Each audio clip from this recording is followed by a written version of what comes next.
and you thought you were only going to get one video from me today. I don't know why it took me so long to get that sentence out.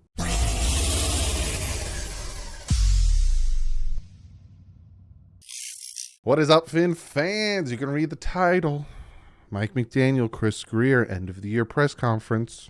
Wish it was after the Super Bowl, but no, after the wild card game. So we're going to talk about that. Dolphins signed 7 players to reserve/future contracts. And yeah, that's what I got for you today. So let's talk about who they signed to 7. They signed 7 players, right? Defensive tackle, Josiah Bronson, offensive lineman, Lester Cotton, cornerback, Tino Ellis, linebacker, Cameron Good, who was our 7th round pick, if my brain is working properly, Braylon Sanders, the wide receiver, tackle, Keon Smith, and defensive tackle, Jalen Twanman, were signed to future contracts. Essentially, that means that they're under the contract of the Dolphins for next year. They do it now, so they don't have to do it later. Again, I have a ton of videos planned where I'm going to be talking about who's going to be re-signed, who's going to be cut, all that good stuff. That's videos planned later on. But again, tomorrow we're doing film breakdown because a lot of you guys wanted film breakdowns. But I'm going to pop it up, and we're going to listen to Chris Grier and Mike McDaniel. I'm going to pause it, going to tell you guys my thoughts about what they say in certain situations. I'm going to try to listen for what they're saying, what the interviewers are saying, because sometimes they're really low. So I want to make sure I hear everything they're saying. But yeah, let's just listen to this. Chris, obviously unfortunate that Byron Jones didn't help you this year. There's not a lot of cap relief by cutting him until after June 1st. Does he intend to continue playing? And also, is there any desire to try to salvage that, perhaps with a restructured deal? Or do you think both parties will be moving on from each other at this point?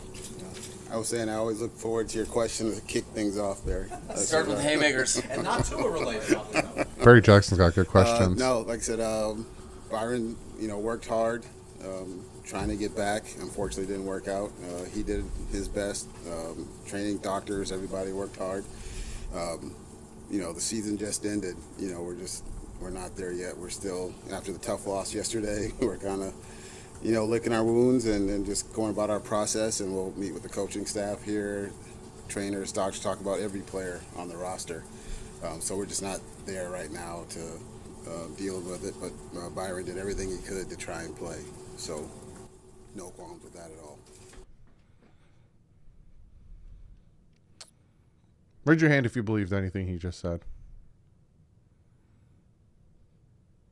He tried his hardest to get on the field. Again, different injuries, different circumstances, all that stuff. But back in March, when he could have had the surgery back in January, back in March he had a cleaning.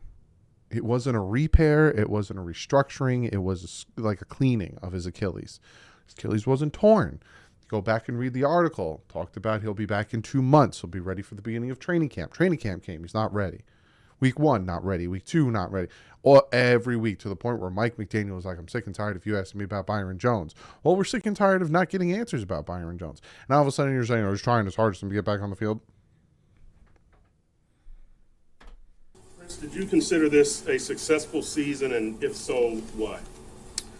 I would say successful, but at the end of the day, every team's looking, all 32 teams are trying to get to that ultimate goal. But it was successful. I would say not satisfied. I think to watch the guys compete yesterday, knowing with the injuries we had, we've played the team 3 times, Buffalo, and what Coach McDermott, Brandon Beane, and those guys have done is tremendous. I have great respect for them and told them that after the game. And for our guys to go up there in that environment, and most of that roster hadn't been in a playoff environment before, and go down 17 and not blink and come back and fight and get into it and have a chance late in the game to, tie it up or potentially win. Very excited. We're disappointed we lost, but very excited. So I would say yes, it was a successful season. I agree. If you watched the video that came out earlier today, I tried to decide if I thought this season was a failure or success. And for the most part, making the postseason and playing like we did in that game with the amount of injuries we had, like Chris Grier said, it was a success, but they didn't necessarily succeed.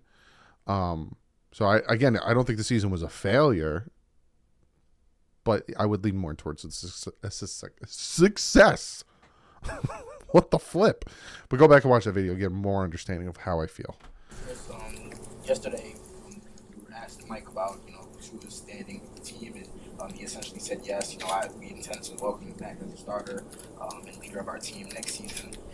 With that being said, I was wondering if you could kind of elaborate on that. And in terms of the offseason, do you plan to exercise this fifth-year option? And in terms of the long-term deal, where are you with that? Yeah, I would say with Tua, he's our starting quarterback. So, I don't know how we could say it any more clearly. We've been that way through this season and what he's done, and what Mike and Tua, Bevel, Chandler, the coaching staff have all done. They've all worked tremendously hard, all of them together. So, Tua's, we anticipate him, talking with the doctors and consultants and everyone we dealt with. We fully expect him back next year, 100% ready to go, and then we'll get through all those decisions. Like I said, just like we talked about every player on the roster, and obviously I understand because it's Tua, and that's why the question's being asked, but we'll go through our process, but he is our starting quarterback and will be next season. So I understand where he's coming from. Not saying that Tua shouldn't be, not saying Tua isn't going to be. Obviously, he says Tua is the starting quarterback. You look at Mike McDaniel's face. It looks like a face of yes. I told you guys. Now you're going to believe it. But they definitely need to bring in competition, and they definitely need to bring in a much, much more competent potential backup or somebody, like I said, to push Tua to be better. You can't just sit back and say, we're going to bring in, we're going to stick with Skylar Thompson, right? And again, I'm going to do the film breakdown tomorrow on Skylar. Not saying Skylar was bad or anything. He did well for a 7th-round pick. But if Tua goes down, I don't feel confident enough that Skylar's going to win us the games that need to be won. Again, Tua didn't necessarily win us the games that need to be won down in the stretch. But again, I want to have a competent enough backup that you start questioning. All right, Tua goes down with whatever injury, ankle, ribs, whatever type of injury, and then this backup goes in, and all of a sudden we start winning, and then Tua's healthy, and then all of a sudden I want to be able to have that question. Do you put Tua back in, or you ride with so-and-so? So they need to bring in a backup, a competent one. Is it just a process that Tua has to go through so that it's ensured that he's healthy coming into at least OTAs as you get through? Yeah, absolutely. That's something that's driven by the doctors that, those are the things that, they're the experts in those fields. And, when they tell us that he's ready to play, and as we expect, they tell us that he's ready to play coming in the spring or whatever, then we'll, press forward in that direction. This is for either you with concussions, and again, I'm a few credits short of my MD, but what I've read is that you have a couple you might be susceptible to getting more easily. Is that a concern with Tua, and what confidence do you have that this won't be a recurring issue for him? Well, I think from what our doctors and the consultants we've talked to through the NFLPA, that is not a true statement. So for us, I don't think he's any more prone than anyone else. So for us, we're just going through and letting the doctors and the medical staff and the people in in that field, like you said, that know a lot more. But from everything we've been told, that is not a concern. Yeah, specifically, these are the doctors that are working with him directly and individually, as opposed to a generalization, So I think from what I took that they asked him about long-term concussions and stuff, and they're saying that that's not true, and there is no long-term, because when you have concussions and then all of a sudden you have 2 in the season, because he had 2 in the season, I'm not debating it, there's the, worry that, okay, if he gets tackled just a little bit, because those 2 tackles he took were not big blow hits that would cause a concussion. They were kind of just, I saw, who was I watching? Dobbs on the Titans take a hit against the Jaguars where he fell, hit his head. He got right back up. No concussion. Same hit Tua took out of concussion. So it's a rightful question to ask, but apparently they say that the doctors say there's no long-lasting and more chances of reoccurring concussions, but we'll see. All three concussions, or two concussions, were when he gets sick and comes back. Is there anything he can do for his health? Well, what's interesting is that his helmet is one of the higher rated helmets. It's like in the top 2 or 3, I think, in terms from the NFL rating. So it's I believe it was, 3 or 2, if I'm wrong. Why does he keep getting concussions? For, helmet safety. So I think with every player, that's a choice that they make because they all like the comfort feel and whatever. But I think those will be discussions that he'll have with all of us, equipment doctors and stuff. But it is a very safe helmet in terms of how the NFL has rated helmets. Yeah, and with regard to our plan is kind of approach it like you do a young quarterback who's not used to sliding. We have ideas and thoughts on how to, help him, because that is a consistency that we've noticed as well, is that they're ground induced. So we're, like everything else, do everything in our power to help coach him, and that's a new way to attempt to coach. How do you, I'm just curious, how do you coach somebody to fall to not get a concussion? Because your legs are going to get wrapped up. Unless you coach him to get rid of the ball, don't try to do too much, be smart, quicker with his decisions. Maybe that's a way to coach him, because you can't really coach how to fall, especially when you get wrapped up a certain way. Your body's going to do what your body's going to do. What are your thoughts on the job that Josh Boyer did as defensive coordinator this season?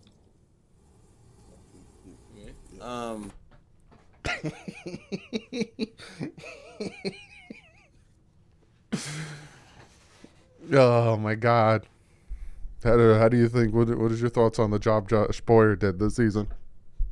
You answer? Oh, my answer? No, I don't want to answer. Do you want to answer it? I don't want to answer it. That is hilarious. I was very, very proud of the defense, the coaching staff, and the players on how specifically the very end of the season. I think the last I agree a little bit there. 3 regular season games. Mm-hmm. They in a place of adversity, they found their best self, I think. And then I couldn't be prouder of yesterday specifically. With you're some points, about, 7 sacks and turnovers and just really aggressive play. So very, very proud of the way the defense finished the season. Have any changes on the coaching staff been conversed about?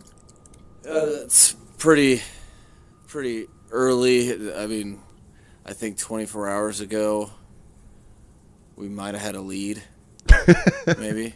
And one of the things that I've found from my experience in the National Football League is that it's very long, it's very emotional, and you're not always, you can lend yourself to living with regret if you make any sort of decisions emotionally. So we're going to go through the process, and you got to kind of let things simmer for really the entire coaching staff, just like you do with players, and have communication. But it's gonna take a minute, and we're just out of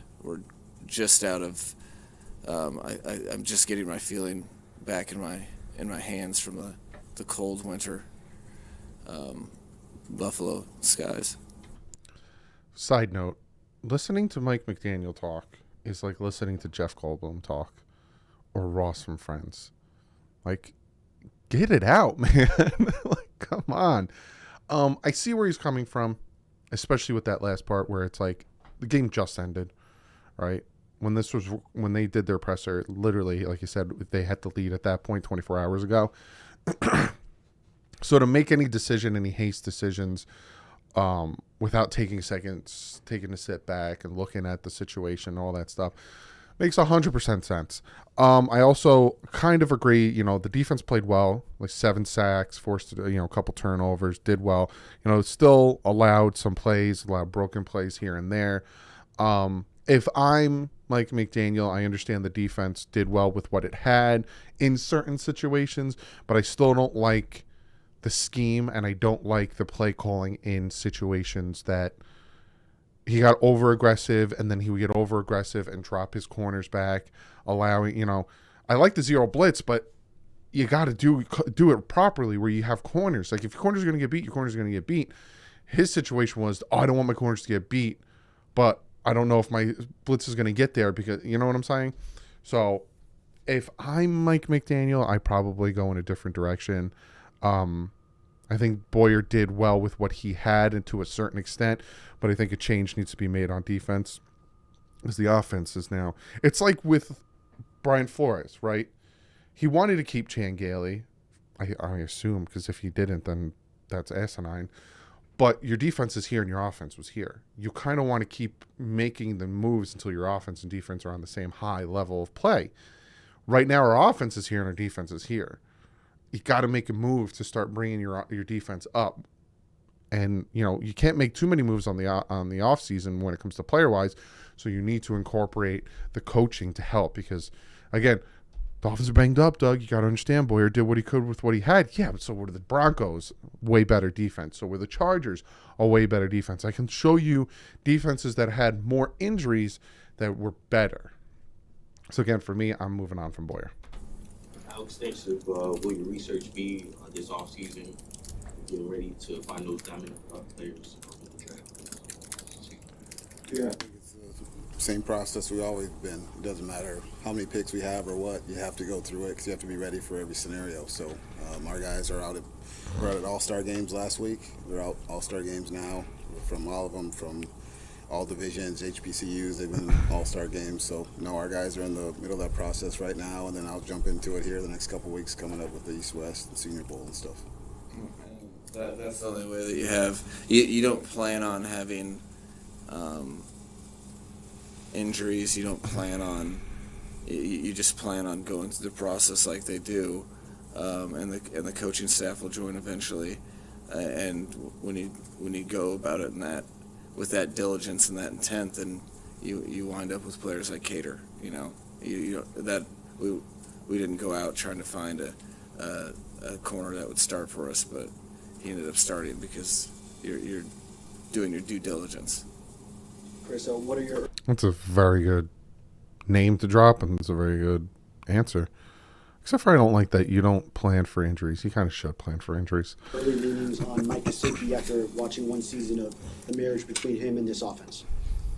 No, I think Mike did a good job this year. I think we had a great individual conversations with him probably a couple hours ago. So I told Mike I was proud of him. He did a nice job. He made some plays yesterday for us, got us back in the game. So he worked through it all this year.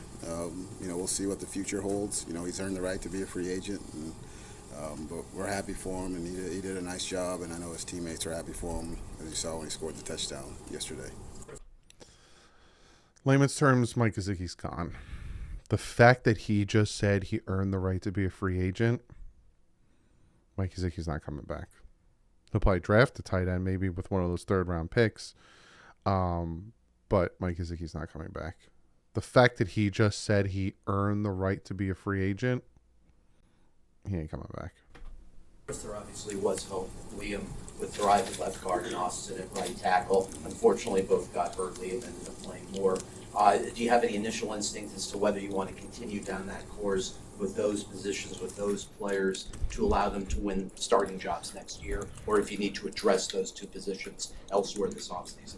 No, I think every position will always keep, but they're two young players again. This would be the first offense they will be in 2 years in a row. And Liam showed some really good signs of playing well for stretches after adjusting, to this system and being asked to do stuff he had never been done before. And we actually joked before one of our games when he got hurt. A coach and a GM on another team came over and was like, "Man, he was losing Eichenberg hurt," because he said he's been playing really well for you. So it's encouraging to hear that from others, to see the work that Mike and Frank and Matt and the offensive staff put in with him, and his hard work as well. And then Austin was playing really good. He was the one we were talking about all preseason, and then he gets hurt week one on kind of a fluke thing, and then comes back and same injury, which is one in a million things. So, again, he's still young, a lot of upside, needs to keep developing to continue. But no, they're both part of the plan, and we'll give them opportunities to grow and compete here. I like that he said grow and compete. Compete, because Liam and Austin don't deserve to be named starters, right? I think Connor Williams, Teron Armstead, and Robert Hunt, you're solid. You're solid at right guard, center, and left tackle. You do need to bring in a left tackle to be groomed behind Armstead, but you need to find a left guard. You need to find a right tackle. Right tackle is incredibly important. Austin Jackson did played well week 1, but then again he got injured. But that right tackle is incredibly important, and they need to make a move and address that right tackle situation. Left guard as well. So I feel better going into the offseason because it's only two positions we need to address as starters. But I like that he said competition. How do you approach Tua's contract coming up with the 5th-year option and Interesting. possible an extension? Just like I said, we'll have discussions and talk through it, just like we'll have discussions with Christian Wilkins, all these other guys who are coming up here. Better re-sign Christian Wilkins. Taking the 5th-year option. I think everything's on the table for us. So I'm gonna talk more about Tua Tagovailoa in that video. I think the video will probably come out Friday, where I do the review of Tua's 3rd year. But Christian Wilkins needs to be re-signed. I'm not giving him a 5th-year option. I'm re-signing him, and I'm structuring him in a way that his cap hit is more when Tyreek's is less, and Xavier Howard's is after this upcoming year. Xavier Howard's is non-existent, but structuring it in a way that he gets more money on the back end because I want him around longer. Christian Wilkins is the heart and soul of this defense. A little spoiler from my award video I got coming up, but they need to re-sign Christian Wilkins. Has Skylar Thompson earned the privilege to be the number 2 quarterback behind Tua, or will there be competition in training camp? Whew. Man, if I had an answer to that, I mean, that would be, I don't know, that'd be bittersweet for you because it'd be cool to have an answer to write about, but then, like, how much work am I really doing? Again,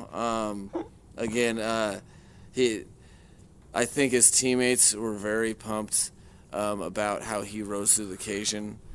Again, I think he was the second 7th round rookie to start a playoff game. He was a day late and $1 short. He could have been the first. And not only that, on top of that, people. It's easy to forget that he started a game, got injured, and then was out. So he came back from injury. And one of the reasons why it's so impressive is, college games, the NFL season is a grind for college players. All rookies involved in that game know exactly what I'm talking about. And it's like, whoa, we're still playing football. And he was relentless about the season. Really, the veterans all trusted him with the season on the line. That's a huge ringing endorsement from his teammates, and we'll see what old Chris has up his sleeve. You never know. He's got long sleeves. I think that answers my question from before when I said, Tua's a starter, but you got to get Kibble back up, yada, yada, bing, bang, bing. Good things about Skylar, yada, yada, blah, blah, blah. He didn't answer it, and then he said Chris got something up his sleeves. So I would not be surprised if they make some type of move for a good, capable quarterback to either compete with Tua or back him up.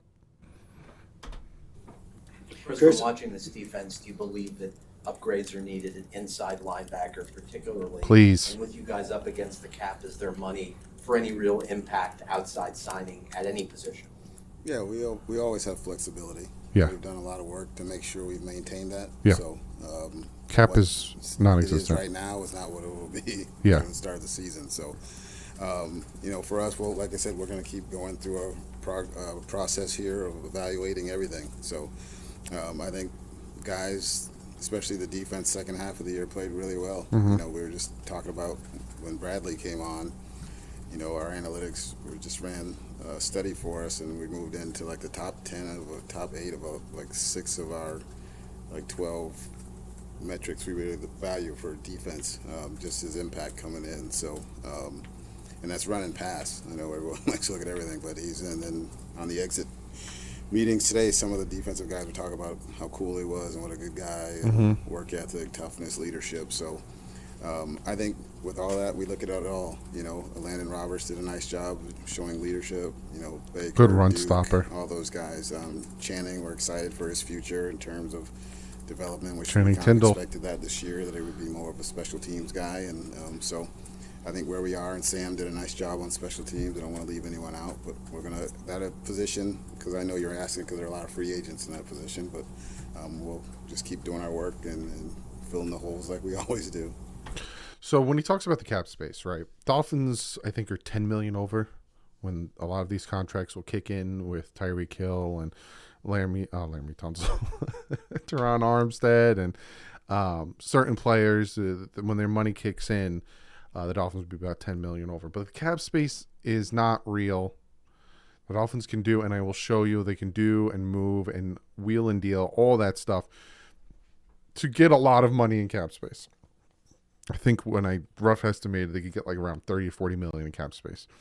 I love that they brought up the middle linebacker and the linebackers because they need to be addressed. Because Landon Roberts, fantastic run stopper, very good at blitzing. In coverage, hot mess. We don't know what Channing Tindall will be, our first pick last year. We'll see about that. Jerome Baker, good in situations. Other than that, the linebackers are suspect, and we need cornerback help. But that's a video in itself. Team needs. Considering all the injuries this team had, will you be placing greater emphasis on players' injury history in roster decisions? Please.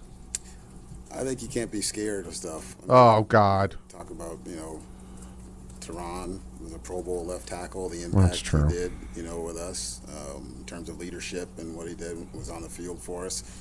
Raheem, another guy people talked about being hurt, had a career year and everything he You had ain't done wrong in there. terms of leadership and stuff again. They get And banged up at the end, so, though. I mean, if you're scared to, like Bradley, again, Chubb was another one people said, you know, but they're good players. They're the right type of people you bring into a building for a young team to help impact. And it's far reaching than, you know, they miss a game or two here, which you never hope they do. But injuries happen. It's football. I mean, it's, I told you that before. My dad drafted Curtis Martin. Curtis Martin never finished a game in his college career, and everyone said it was a mistake. And then Frank never Gore missed a game in his career. So I wouldn't want to be the GM that took Frank Gore off my board. I just said that. Frank Gore tore his ACL 2 times in 1 year. And played, 16 seasons? I don't even think I'm exaggerating. He played for a while. Now he's boxing, knocking people out. I see where he's coming from, but you also got to be very smart about taking these players. And if you're going to take these players, make sure there's depth. Because we have no depth. You saw at the cornerback position, you saw at the offensive line position. We have no depth. We need depth. So if you're gonna, I understand the talent and sometimes the risk and the reward and yada yada, but have depth. Overall, just fell down on me. Overall, this is what I'm picking up. Right. For one, cap space isn't a thing. Like you said, where they're at cap space now, they're not going to be when the season starts on March, whatever. So stop worrying about the cap space. I read some people worrying about the cap space. Oh, what are we going to do with this and that? We have no cap space. Don't worry about the cap space. The other thing, Mike Gesicki is going to test free agency. He literally said he had the right to test free agency. He's going to test free agency. He's going to get probably a big chunk of change from somebody, and the Dolphins aren't going to match it. So I don't expect Mike Gesicki back. Tua is the starter next year, but I do expect them to bring in a backup or competition. I don't think the quarterback position is set in stone, and I could tell that from a lot of what they're doing, especially when Mike McDaniel said to Chris Grier he's got something up his sleeve. But I think Tua is the starter, and I'm happy with that. Again, I will talk about that Friday when I give my review of Tua in 2022. What else? Linebackers, yes, needs to be addressed. The thing about Bradley Chubb, he came out and said that him and Jalen Phillips are going to be working together a lot this offseason to get better and hone their crafts and you know, have a good tandem, right? Have worked together for a second year. Very interested and excited to see that, because when Bradley Chubb is on, he's really good, and obviously we saw what Jalen Phillips can do. I think that's all I got. Again, if I missed anything and you have any questions, comment them below, and I'll answer them either in the comment or pick them for comment of the day. But overall, there's things that they need to address, and I talked about it in the video earlier today. I am going to do a season awards, the 2022 season awards. I have like a bunch of, you know, MVP, offensive, defensive, unsung hero, yada yada. I'm going to make that video. I think that video will probably come out Thursday. I have a ton of videos planned for you guys, so if you haven't subscribed yet, please subscribe. We're getting very close to 39,000. We are at this point 48 subscribers away from 39,000, and then we are only 1,000 away from 40,000. I'm going to do a big giveaway at 40,000. But I have a lot planned for you guys. I'm going to be live streaming the Buffalo Bills Bengals game. I'm going to be doing picks this week. I got Big O coming on. We're going to chat about coach movements. I think Boyer's going to be moved. Again, that's another thing they talked about. A lot of good stuff. Comment below if I didn't answer any questions you possibly have about what they said. But other than that, I'll see you guys tomorrow with the film breakdown. We're going to break down mostly the offense. I'm not going to break down much of the defense. I think the defense did pretty well, and it's the same stuff over and over again. But other than that, I'll see you guys tomorrow. Like usual, stay classy. Offense up.